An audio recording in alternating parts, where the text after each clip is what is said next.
Untuk mengetahui informasi selengkapnya mengenai jalannya konferensi Asia Afrika, kita segera bergabung dengan reporter Sadrina Evanalia bersama juru kamera Budi Manurung. Sadrina, bagaimana hasil pertemuan bilateral secara keseluruhan? Ya, Ratu, sebelum kami menjelaskan seperti apa hasil dari pertemuan-pertemuan bilateral yang terjadi selama hari ini, saat ini sudah ada Presiden Joko Widodo yang akan memberikan press statement terkait adanya Asia Afrika Summit ini, dan tadi pada sekitar pukul 15.00 yang lalu memang tadi Presiden Jokowi sudah memberikan closing statement atau memberikan penutupan dari konferensi Asia Afrika yang memang tengah berlangsung di Jakarta untuk terakhir kalinya sebelum melanjutkan perhelatan konferensi Asia Afrika yang berada di Bandung. Untuk selanjutnya kita akan lanjut untuk mendengarkan press statement dari Joko Widodo.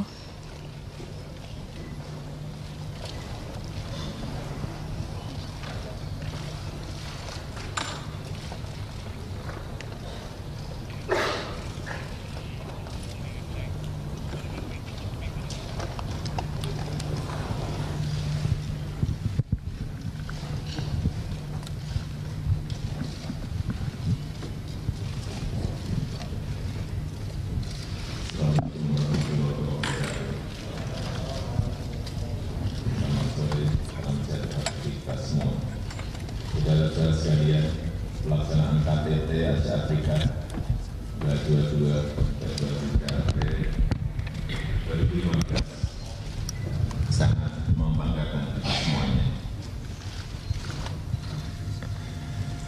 Perlu saudara ketahui bahwa KTT ini didahului oleh pertemuan para pejabat tinggi tanggal 19 April 2015 dan pertemuan tingkat menteri tanggal 2015. KTT Asia Afrika ini telah menghasilkan 3 dokumen penting. Yang pertama pesan Bandung 2015, yang kedua deklarasi penguatan kemitraan strategis Asia dan Afrika, dan yang ketiga deklarasi mengenai Palestina. Sidang telah mengirimkan pesan kepada dunia bahwa kondisi kehidupan dunia masih tidak seimbang dan jauh dari keadilan dan jauh dari perdamaian. Oleh karena itu, Bandung Spirit masih sangat relevan dan sidang berhasil menyusun langkah nyata untuk menindaklanjuti kerjasama secara konkret yang tercantum dalam deklarasi penguatan kemitraan strategis baru Asia Afrika. Sidang juga berhasil menyusun kerangka operasional mekanisme pemantauan. Para menteri luar negeri diminta untuk melakukan pertemuan 2 tahun sekali di sela-sela sidang umum PBB di New York. Kesepakatan lain yang dihasilkan adalah pentingnya penguatan kerjasama Selatan-Selatan melalui inisiatif dan program pengembangan kapasitas dan kerjasama teknis. Sebagaimana yang telah saya katakan, negara-negara di sekitar ekuator mempunyai peran sentral untuk memperkuat kerjasama ini. Tentu saja, Palestina memperoleh perhatian khusus setelah selain diadopsinya deklarasi khusus mengenai Palestina dan dukungan peserta bagi kemerdekaan Palestina yang juga sangat kuat dan siap untuk membantu pengembangan kapasitas SDM dan kelembagaan bagi Palestina.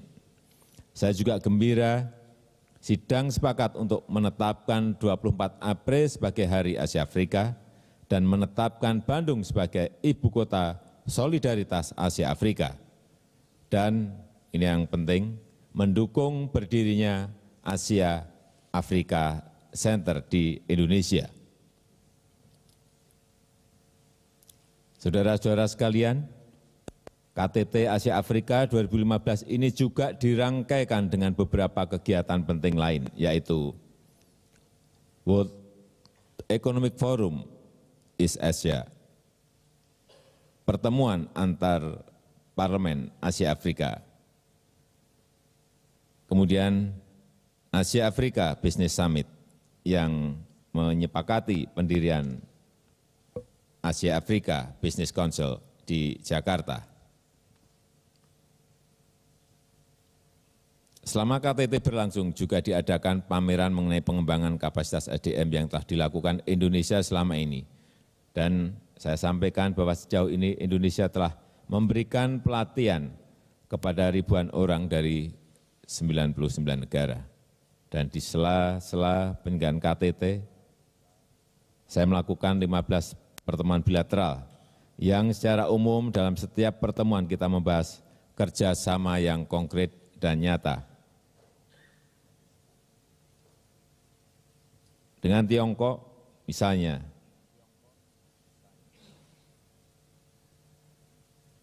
disepakati dan segera ditindaklanjuti target perdagangan 150 miliar US dollar dan ditandatangani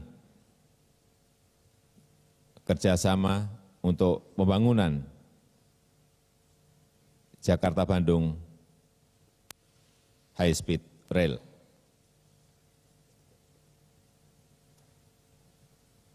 Kemudian juga dengan Jepang disepakati pembentukan Maritim Forum untuk menindaklanjuti kerjasama maritim dan kerjasama investasi yang berorientasi ekspor. Selain itu, saya juga melakukan pertemuan informal dengan negara-negara anggota AOKI, dan dalam pertemuan itu Indonesia menyerukan persatuan dan perdamaian. Dan dalam pertemuan AOKI tersebut disepakati, pertama, menyelesaikan 3 tantangan utama umat Islam, yaitu Palestina, terorisme, dan konflik internal eksternal yang ada di negara dan kawasan. Kedua, membentuk task force atau kontak grup untuk membangun kerangka kerja dan kerangka komunikasi untuk menyelesaikan masalah. Negara-negara AOKI juga menyampaikan harapan besar kepada Indonesia untuk memainkan peran penting dalam mengatasi masalah-masalah di dunia Islam. Besok pagi, para delegasi akan melanjutkan perjalanan ke Bandung dalam rangka peringatan 60 tahun Konferensi Asia Afrika, faktor hubungan antar masyarakat, hubungan antar pelaku bisnis, dan upaya kerja sama budaya akan lebih terlihat. Sebagai penutup, saya ingin menyerukan agar kita semua menjaga perdamaian dunia. Lakukan gencatan senjata bagi pihak yang sedang bersengketa. Ajakan ini melengkapi kesepakatan-kesepakatan yang telah dirumuskan dalam Konferensi Asia Afrika yang ke-60 ini. Saya ingin menyampaikan terima kasih kepada negara-negara Asia Afrika yang telah berpartisipasi, dan tentu saja masyarakat Indonesia, khususnya Jakarta dan Bandung, yang telah ikut mendukung kesuksesan penyelenggaraan KTT Asia Afrika dengan semua rangkaiannya. Terima kasih. Wassalamualaikum warahmatullahi wabarakatuh. Terima kasih kami aturkan kepada Presiden Republik Indonesia, Bapak Jokowi.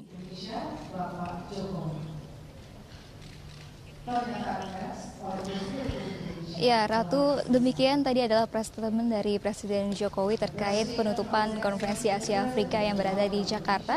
Nantinya seluruh peserta ataupun pimpinan-pimpinan negara dari Konferensi Asia Afrika ini akan bertolak ke Bandung, yaitu dengan adanya 82 negara. Dan nanti malam Presiden Jokowi juga direncanakan akan bertolak ke Bandung melalui jalan darat, dan juga dari Presiden Tiongkok Xi Jinping juga akan melakukan perjalanan darat menuju Bandung.